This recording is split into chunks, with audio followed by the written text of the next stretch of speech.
Hi guys, mayam nungaribo. Ado mayam ngasi ano video ma puraga mayam manda laksere. Ado ngasi yegi video si deko mayam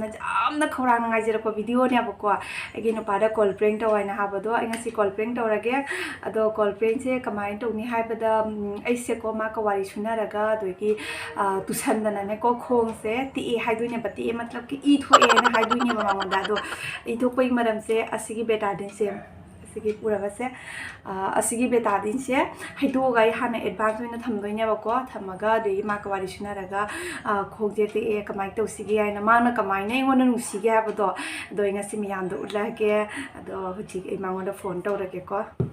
phone to do se kamai to ne da ma phone to me banga sigi amurak to me do ai phone thanga da udre bako ke nai de ai call friend se to ge nai khallaga ne lei pne bako do ji ma ke phone la ko ko gi jamna wa na gudu gudu chela ga ko gi ke phone thanga pada ko gi sujan gi be mong da adu mong da to du nya bako ado ai huchi ma ngon da phone to rake to si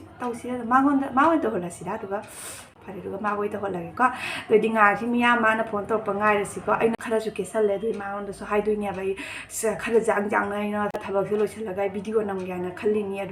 and Namo Pontos and Sarati, Potidu, and among the Nangunia, Mana, Kamina, Makiri, and Rosina Sicomeam, the Mamina, Simaki Ponto Poco.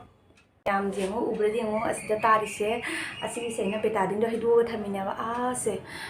Utkiko. Asida sujengo si mathaki tawraga ina hidugo thamabane bako asi drop taraga chatli ne bako asi mangonda kena tawduini ba mangonda ngakhanduini ba si sam ta bako paina maki reaction do jeng asi ko mayam ado ma phone tawrktri ba phone tawrpa ngai rasi. A few moments later ado mayam maki phola ai wai phone thana kyam ko ji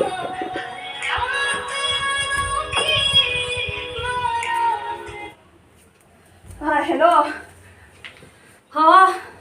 Dumne chak bagi video nam ke ko kai num to mi ne abako ado phi sura mi ne nanga keno to chela ga dum phone thanga lai sini kai no nang video na mi kangi here me da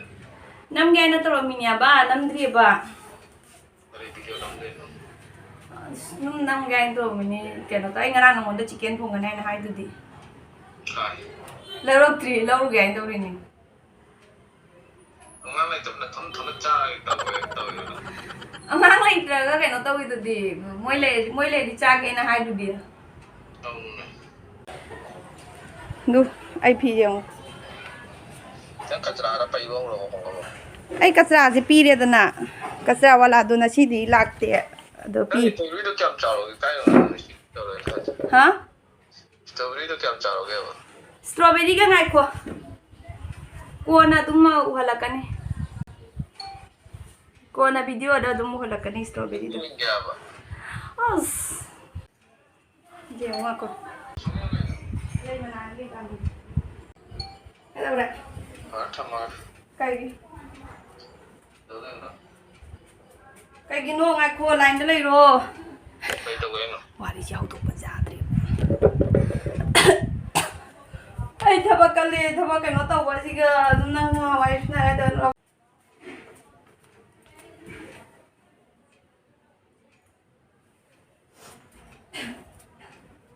ngang ro wa ken to khang wa ba kha ba lai ru gai to mi nei nang na cha ra nang ji na ja na sa ra ni to ge tu ni ni to ge ni na pian ni lai ai ro ba ti no ma ina ro ai ro ni ge nem to ge ge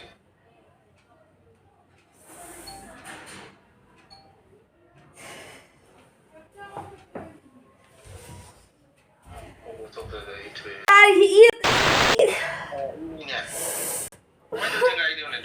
thung jin dei na ka lo yo re ne na ka ri ne kai ji na ngi mo lom da dei ji da ta ko le ra bulai de no ba kai ri ne pi na ki na ka ta ga dre ne ai mo lom da kai da nang ka ga ri da ngani mo lom da ma chik pa na lo ri ne Nãy có lối bay rồi. Đưa này chắc phải tập chặt đuôi được. Cái ăn răng là ngang thật nó này, nó rồi mà nào nó lôi này. Đã có bị được là kẹp phi cái sàn này.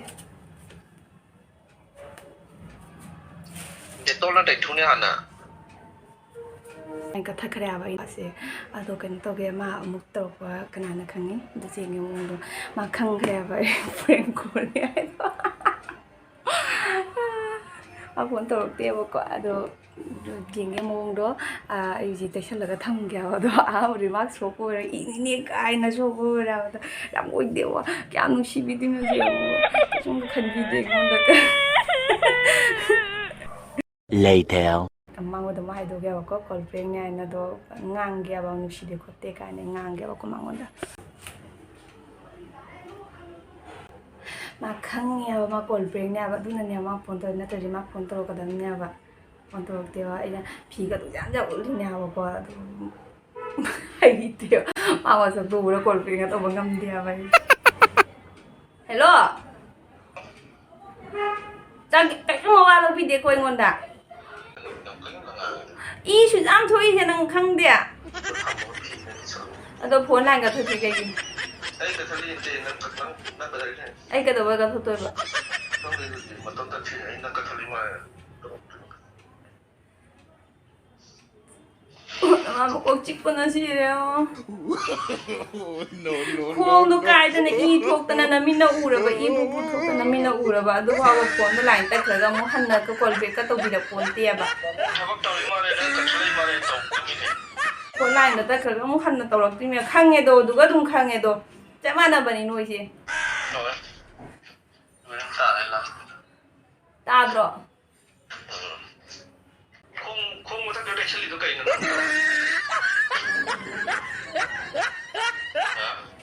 cái nó không có thằng đấy xử lý được cái nữa nên police nhìn nè mà thật police đi nữa tiền cái nó y nó tè quá cho nên khuôn nó lông thôi rồi y đó xong rồi mà thằng nó cả đấy nhìn nè thôi nè y mà chụp căng cái này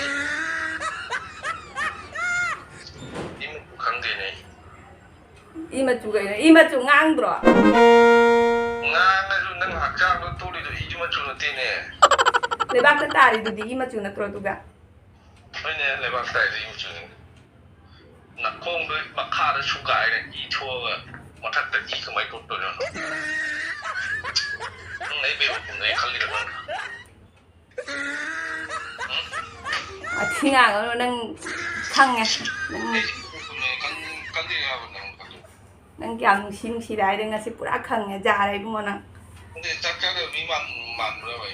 khuôn cái tàu đó ngày ngon đang xí đấy kia nè 생각도 이제 칸 것이 나는 야 이틀이냐 카라가 이 했다가 이 들어 이건 다 발이 그럼 강이네 너 비디오 볼 때도 강에 năng cái gì khăng như vậy 내가 코토를 무를 강해와 이는 짜이도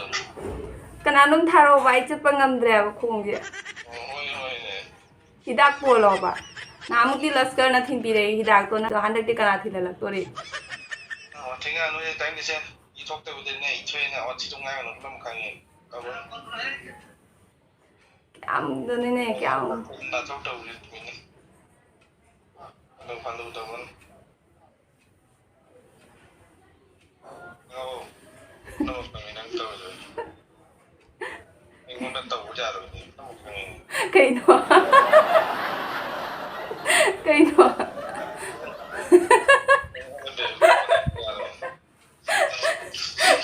nang mo năng là tiền kinh một lúc ấy chúng ấy khai khai là vậy năng là ai stand nó nang u bro kamai ko ino 그래 ai stand nó kamai ko ino ba quý này mà cái đã tạo vào thì u rồi y tạo vào thì à ý là để rồi năng là nó không được tôi đi rồi gì rồi cái buồn nữa đó đấy Kari mangi ba? Kang dia ba kai nong podam dia. Beta ring mo po niya. Beta din niya.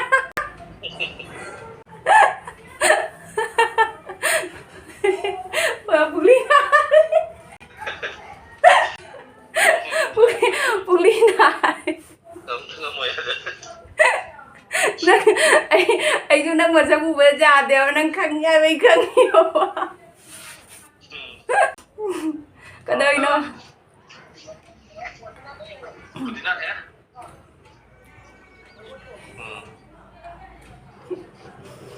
Ai tham ya. Cái đó lành nó gì? Arte di beta bunda le. Bây giờ mình nói lại anh ngồi xuống. Ai phải nó thuộc gì à? Thuộc gì hết, đi đi con nó chả là con. Ôi đế, năng gì à? Ai ta ra là nó thuộc luôn đấy.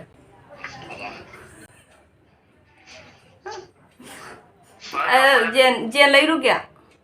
Jen nó làm cha rồi, hai nó kiện ta thì để nó cha những người cháu năng căng này, ta là căng.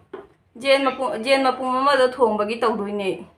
Angang da pije roi ga ba jen do ai thom ta sa ge ba ma pum du ma thong ga hore na nga na ai video do da kap ga kap sere na. Nang view hote na hai in hai chụp làm trai. Không là in hai chân ni. Ai di cha đuôi nè ai video da comment ka toro kadam ni nang ish peli he nang na sai do kai na.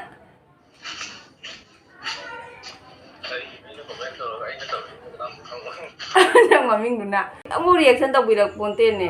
Cái reaction tao tôi nói lúc thằng thằng bốc Hai se nang ga wangang na ka na ponte.